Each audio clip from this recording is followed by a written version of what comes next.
let's have a little bit of a discussion. Let's give an overview of sort of what we spoke about last time.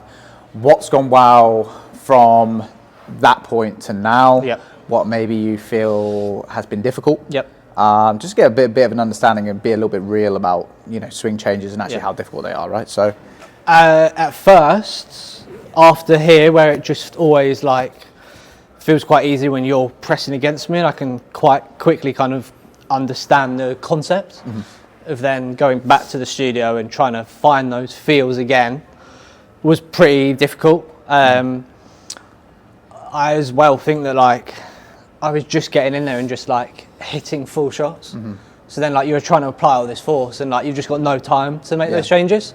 So then like went way back, started hitting foam balls, started doing some more stuff with just towels, a lot of just like slow mirror work, just actually seeing where my body is, being like, right, if I do that, actually like, what does that feel like? How does it feel if I'm loading that or things like that? And then it kind of clicked. We managed to get way more depth in the swing without kind of swaying off it, which we were doing last time. And then you mentioned the swing thought about how we could try to get a bit shallower in the swing a little bit earlier. And it was just like, just think of left arm rather than think of right arm pulling down.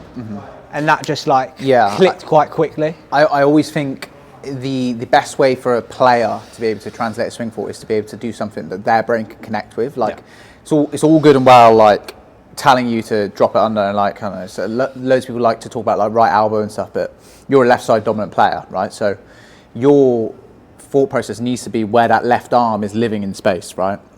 You know, if you can't feel where that is, you basically can't feel your golf swing. That's the way we need to kind of work, and all the understanding. So that, let's say, you know, if I'm trying to create a certain thing in your move, it needs to stem back to this, right? So I feel like as player, as coach, we need to always make sure we're working towards that.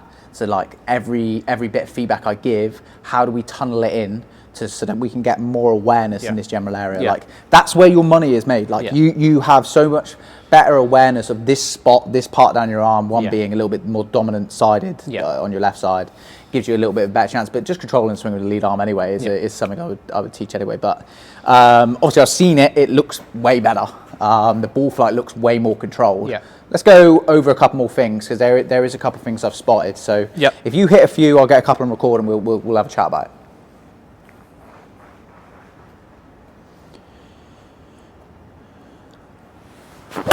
There we go. Okay. Talk to me, Sam. What's that? What's caused that? I couldn't tell you. Okay. So I sway off it. Yeah. So let's be simple. What was it? Shank. Okay. So it comes out of heel, Hosel, right? So what would let's give a simplistic term. Let's say I go golf club. If you said to me, right, I'm going to go into impact now and I'm going to shank it, right? Am I going to go closer or further away? Closer. Right? Yeah. So there's almost, I mean, obviously I can see it, I've looked, but like you are having a movement pattern that is shifting you too much towards golf ball. So you're shifting towards this golf ball, which means the club head does not have time or space to travel in. Therefore, you're getting a little bit of this risky motion. And the only time you're ever going to really be able to strike it is where this handle rises up to give yourself a little bit more space, right? So the goal for me is to decrease that early extension just a fraction, because it's a little bit too big at the moment. So hit a couple more, and then I'll talk you through some feels to get rid of that. I'll start feeling it.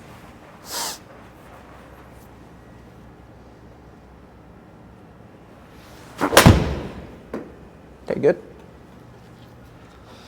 A little bit high. Nice. A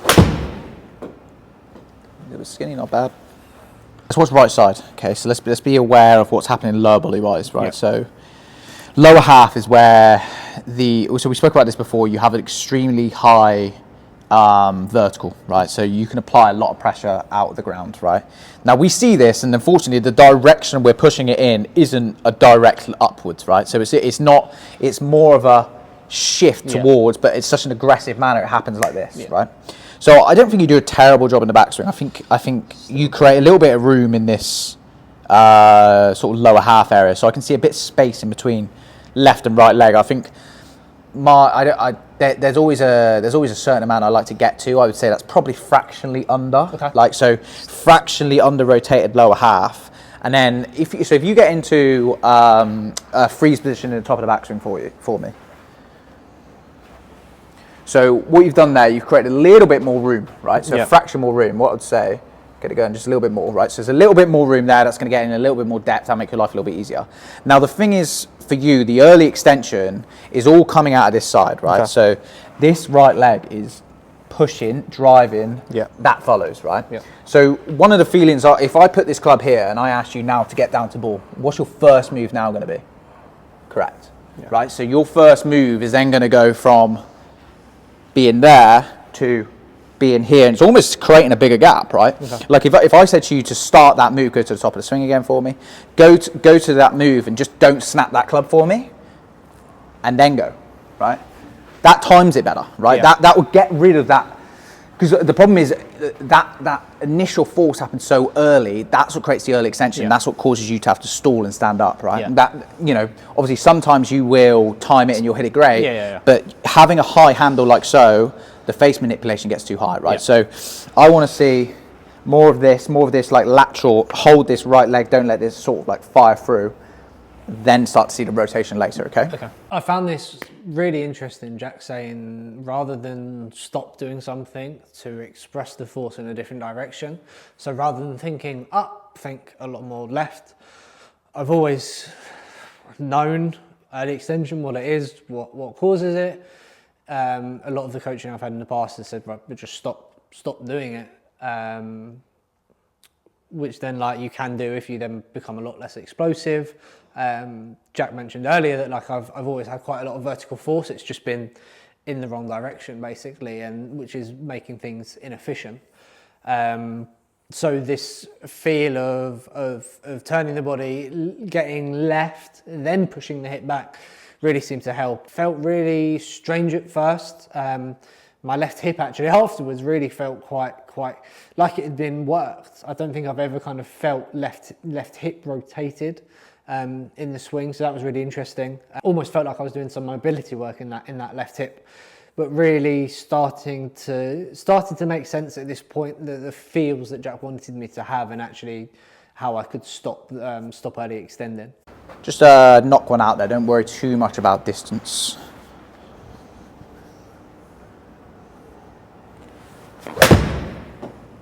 Good. So your feeling is almost to like fall into that left side a lot more. So you're falling. You're going this way. You're falling into it. You're not driving out this right hand side more. Okay. The feeling is a fall as opposed to a press. So what you can do, if you go set up for me, and I want you, oh my God, static. Right, I want you to get in there, and I want you to bring this right foot back, okay? So we're gonna go right foot, but it's called a bowler drill, so you're just getting into position like so. And I want you to pressure the left side a little bit more, because that's part of the drill. And I want you to just basically focus on rotating around this left leg. This right leg isn't kicking in. Feeling it more like that, literally just hitting a half shot like so, okay? Just keeping most of my weight on my left or still? Yeah, so let's press that leg right back, so get that, good there. Right, good. You'll have to get the ball in there for me. Perfect. Right, and just feel like that stays almost locked, to be honest with you. Press that left side and just rotate around it. Good. Good, let me get one on film. About there? Yeah, maybe a fraction more. There you go, good.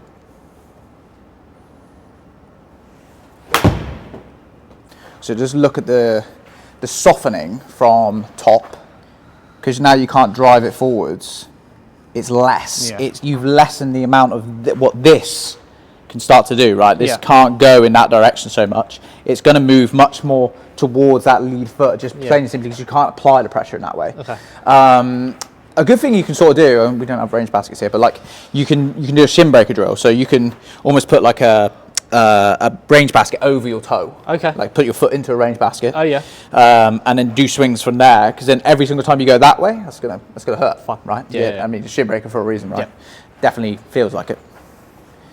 But get that sensation of like You know, so think of it through. I would think of it through right foot pressure. Yeah. So, you know, in that sensation, my right foot pressure would go this way. It would go very quickly into the toe, wouldn't it? Yeah. You'd go very quickly that way. Yeah. Right. What I want you to almost imagine is this right foot is almost rolling. See how that's rolled? Yeah. So that's rolling. That's getting that right knee pressing over to that left Yeah. knee, as opposed to it kicking out like so and getting right Yeah. heel off. Right. Yeah. Okay. You all right? You good? Yeah. Sure. Yep.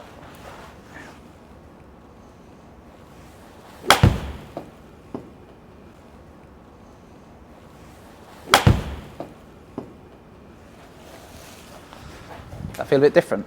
Yeah. Cool. See now, when it starts driving inwards, Yeah. look how much later it is for the hips to actually go, right? Yeah, yeah, Way later. There is still a touch of a reaction, like just before the ball to try and find it. Okay. So, like early extension for me, you have to find the stem of you have to find the problem. The problem comes from the force production here.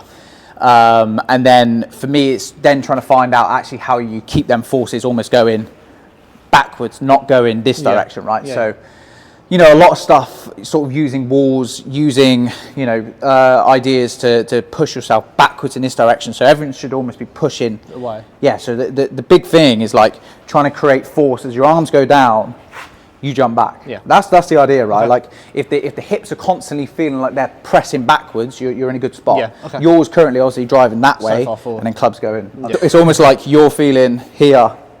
As you go down, you're trying to feel that and throw that down onto the ground, right? Yeah. That's what it's trying to feel as you go. That gets thrown, you press back. That's what it's got to feel like, so that just doesn't kick forward. Okay. Good. Using this wall. So if you see here, I've got a bit of a gap between my arse and the wall. I go backswing. I'm trying to create obviously this little look here. This little look is what gets right cheek going onto the wall. Okay. Your goal. So for me, it goes right cheek, and then you're going to go 2 Both cheeks. into Left 1, cheek. right? Okay. So 1 at the moment you would go maybe 1, 0, Yeah. 0, Yeah. right? We want to go 1, 2, 1. 1. Okay.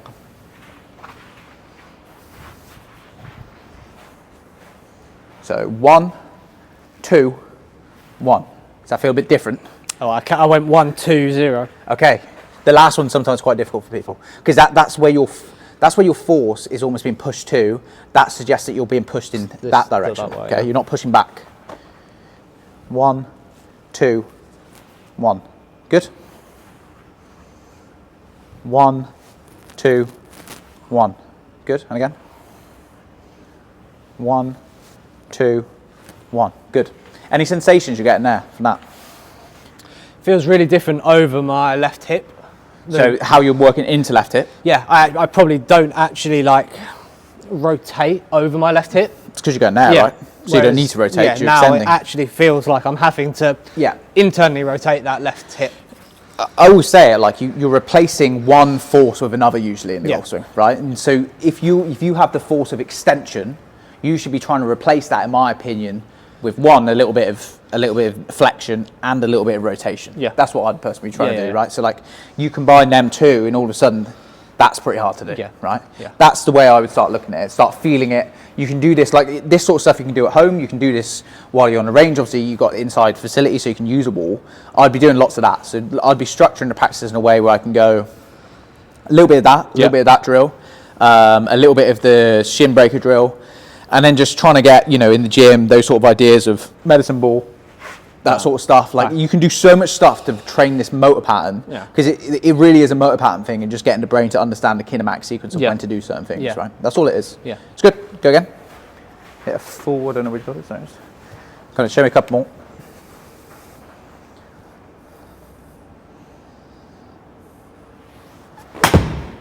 Nice, mate. That felt different. Yeah, that looked different. Yeah. Yeah. I think I have to feel left hip then. So like we were saying with the backswing stuff we did last time was like left arm almost. Mm-hmm. That has to feel left Watch hip. those glutes, how much better is that? Yeah. The amount, the difference from this to this is crazy. Yeah. The amount of room and space you get in this zone just before impact makes your life so much easier. Less reactionary. Yeah. Less work you have to do before you actually hit the ball.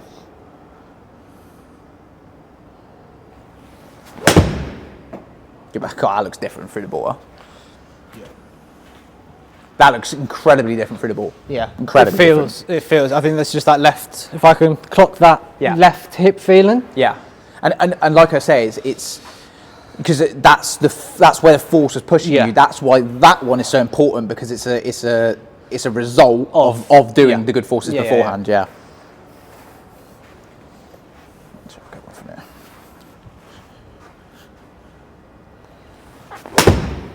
So good, man. That felt bizarrely good. Yeah, that's different, to be fair. Yeah. That does look different. Yeah, that does look good.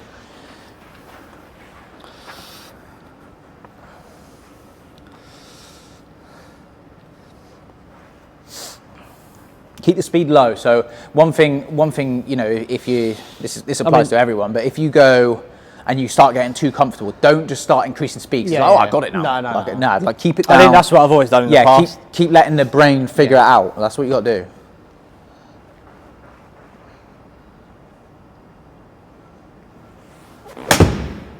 Nice, Sam. So that the big thing is to try and this sounds so counterintuitive, try and forget the feeling. Okay. Right? So take a break. Yeah. Give yourself a little bit of space in between the practice, right? Yeah. I don't want you to know it. Yeah. I don't want you to know it now. Yeah. I want you to know it 2 months down the line. That's why I want you to know it. Yeah. So I want your brain to be able to relearn that feeling quickly, straight away. Like, you know, you drop that club for 2 minutes, pick it back up, you should have that feeling straight away. That and to do that, the only way to do that is to create spacing in the practice, right? Big thing, don't have the bucket poured out, don't do that sort of stuff. Have the bucket over there where the bag might be, right? And then you have to go back there, get a ball, go through a full routine, see a shot, do that sort of stuff, maybe do a few rehearsals beforehand, that sort of stuff. Don't just go in, hit a ball, because your brain will just get lazy. And then this just gets, this characteristic I have typically gets amplified the higher through the bag I go. Of course. And then you apply more force, and it's just more and more. It's all force. Yeah. Force production gets higher, the problem gets worse. Yeah.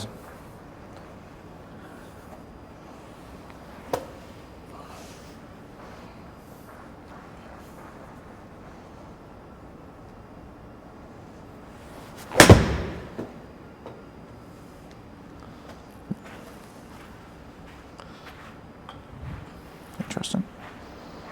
Where did you feel like you finished there? Feels like I'm going like almost walking this way. Walk. Do you want me that way? That way. Yeah. Yeah. Yeah, more there, right? Because that's going to really get that left butt cheek back a little bit. One cheek, two cheek, one cheek. Good. That's it.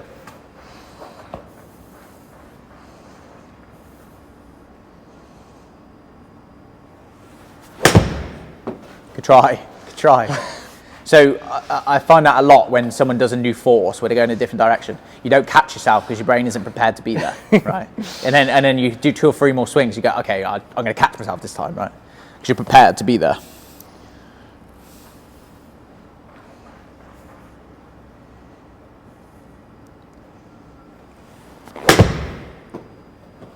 It's good. Don't think I got left enough before I turned. You say laterally. Yeah. Good. Good, good, good.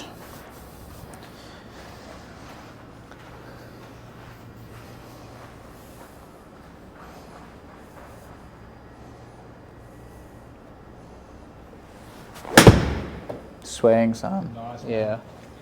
So good. Almost, I think I've got to feel like I'm almost stopping here To then go to lateral. let that go, and then go. I mean, a drill I prescribe for a lot is the feel drill, which is basically the feel of the kinematic sequence, right? So you basically go from this spot where you go top of the backswing, you wait, you shift, and once you've shifted, that gets low point in that area, and then it really is just a throw and turn, right? That's like the sequencing of it. And if you can get that, that drill is really good for people who just don't move laterally at the correct time. That's basically what the sensation you'll get in your brain is, which is great.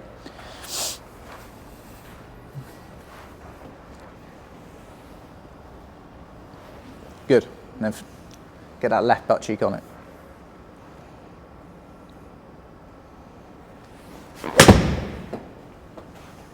Good swing. Good swing, man. Very, very good. Yeah, nice. Like that. I like that a lot.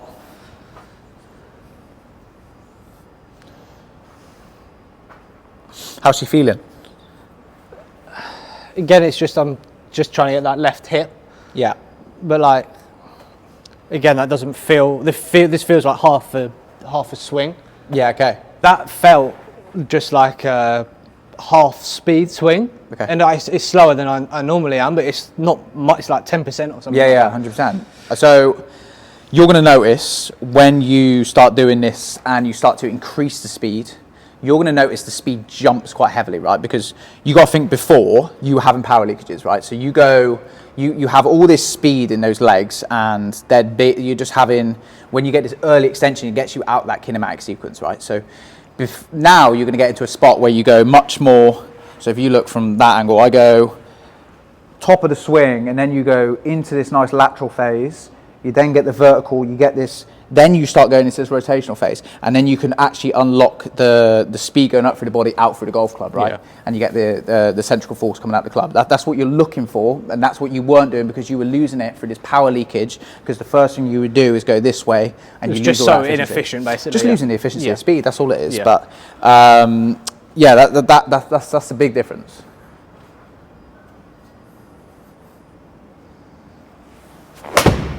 Swing, man. Great swing. Looks different, doesn't it? Feels really different. Man, go away and work. Yeah. Go away and work. Like, that's the move.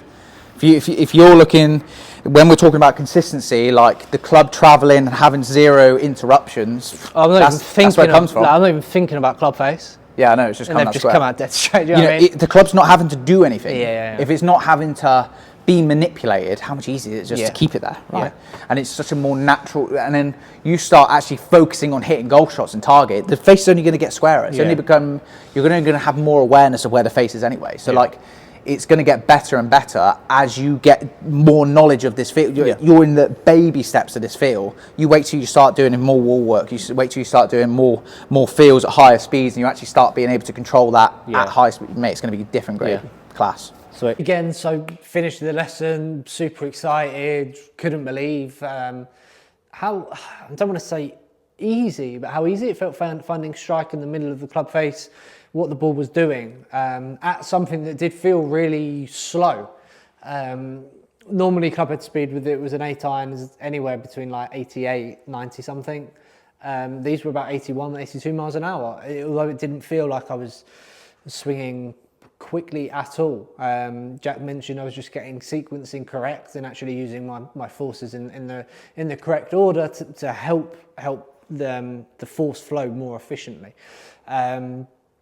Really interesting talking about force. We didn't talk about technique or positions at all. It just seemed to me moving my body more efficiently affected how I was moving the club, which is something Jack is amazing at and something we do here a lot of macro golf is actually moving the body. So a lot of work to crack on with. I've just finished the session here in the studio, not actually hitting many balls at all, keeping my bum against the wall, hitting some towels, hitting some foam balls, looking at the mirrors, just really trying to do like 5-10 minutes at a time, step away from it, forget that feeling, come back and see if I can find that feeling quicker the next time, and then the next time, and then hopefully at some point it becomes automatic and I can find that feeling straight away.